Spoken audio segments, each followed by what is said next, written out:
The last time you were up there after a game, you spoke about you might have to win a game in the mud. You might have to win it grimy. It's sort of a rough kind of game. Was this that game, and did this sort of show you that fortitude when neither team got to 100? Yeah. Yeah, for sure.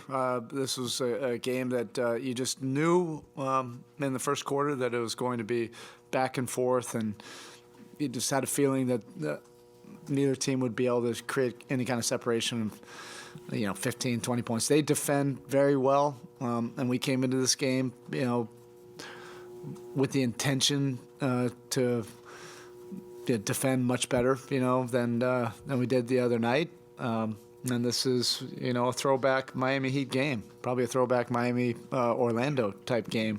In the last 24 hours, Pat mentioned that a few times. It's okay to keep the score down and defend and then find a way to win at the end. We were able to do that.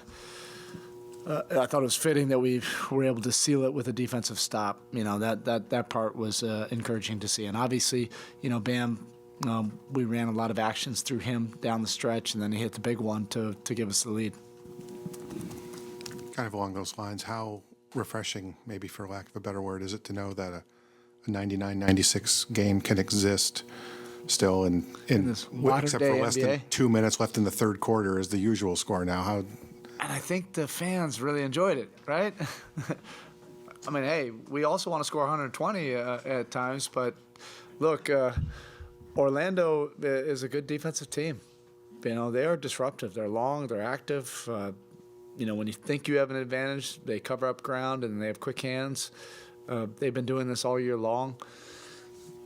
And we really came in with the intention, to do the tough things, defensively and make multiple efforts, be physical. That defensive stop at the end, it wasn't just getting the miss, it was also getting the rebound. I mean, there was a scrum in the paint. I saw Caleb blocking out about three guys, and then somebody else ended up with the ball, and then H ended up with it.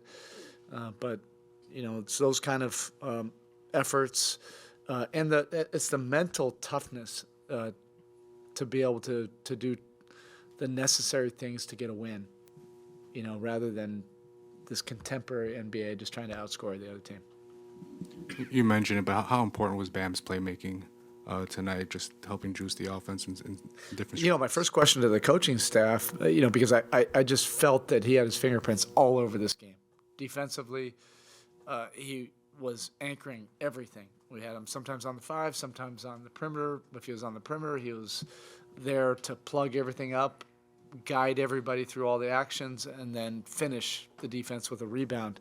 Offensively, because, we had some firepower out of the game, we were running basically every action through him, whether it was at the top or at the elbows or in the post, and we needed him to be a point guard from those positions. I felt like he had a triple-double, so that's why I asked the staff right after the game, did he have a triple-double? Because his playmaking was elite and essential. Well, I don't think we would have generated enough points in this game if he didn't really help, create some advantages with his vision and his passing and doing it from those different regions, I just mentioned. I don't want to take for granted that it actually feels normal now for Bam to kind of take over a game down the stretch as opposed to 4 or 5 years ago. But after the changes he made to kind of his offensive profile last year, what do you think the experience of going through the playoffs like that now plays in maybe his composure or his willingness to accept that load in fourth quarters? Yeah, I mean, that's the 10X effect of being in deep playoff runs. And sometimes it's the runs where things don't go necessarily how you want them to go, and then you get into the lab and you go to work. And, Bam is that top percentile of going to work on his game and doing it for the benefit of the team. And this was the epitome of doing it in all those different regions. It's also the decision-making versus different schemes and the reads. It's different when you're at the top of the floor. It's different when you're doing a dribble handoff. It's different when you're doing a pick and roll. It's different when we're throwing it to you in the post, or when we're throwing it to you at the top of the floor and we're running all of our movement and cuts and screens and all of that. He has so much experience with all of that. Not every, obviously, there's very few centers that can handle all of those responsibilities, and it's been systematic. Basically every year he's been able to add a whole lot more tools, that help our team, and then obviously to be able to make the big plays down the stretch, and that 14-foot shot that he sealed the game with, that goes back to 4 years ago or whenever that was, that Milwaukee series. So you mentioned that shot from Bam, but what made it happen seemed to be the spacing and just how much space he had because of the off-ball screening and everything. Just what did you think of the execution, I guess, of just the other guys that made it happen? Of that last play? Yeah, we wanted to keep one side occupied. If you have Duncan on the other side, there's going to be space on that side. I thought he had an advantage, and then I think the pass was just a little bit off, and then it ended up getting to the 3-point line. But that's also where he's really comfortable. So he was able to take like a couple dribbles right into a rhythm jumper, which may have actually been better than if it was really jammed up into the paint, because those three guys were over there. You never know if somebody could have gotten to him at that point. Coach, in this part of the season, reaching the middle of the season, how you keep the players motivated and focused, especially those are begin to feel physical and mentally fatigued? No, our guys aren't mentally fatigued at all. This is what they live for. This competition and fighting and grappling in the standings. And also, the majority of the guys are fresh because we've had a lot of moving parts and guys in and out of the lineups. Guys have had their time off when they've been out. So they want to play. Guys like Caleb, he wants to gobble up any minute of this type of environment that he can right now. And, the underlying benefit of all this is, without anybody having to talk about, is nobody's taking any of this for granted. When you're out and you want to play, you're incredibly grateful to do what we get to do and compete at a high level. And we're also not where we want to be right now.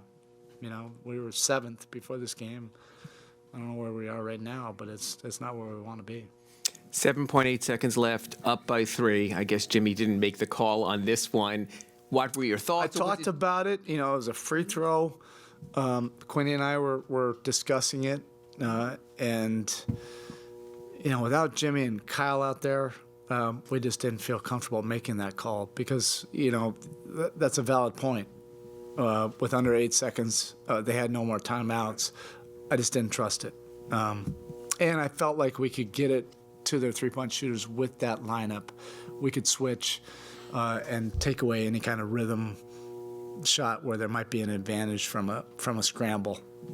Just to follow that up, you started to see that defensive closing lineup now that Caleb was back, now that Haywood was back. We also saw obviously Bam and Jay Rich out there. Was that also a taste at the end that you maybe didn't have to consider that because you can have that now at the end of games, hopefully, with Jimmy?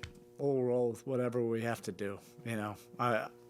I'm definitely not in a comfort zone in terms of what I can expect or what my lineup is, and I think that's invigorating also, for a coach, that, when I do my rotation and my prep for a game, it's brand new every game.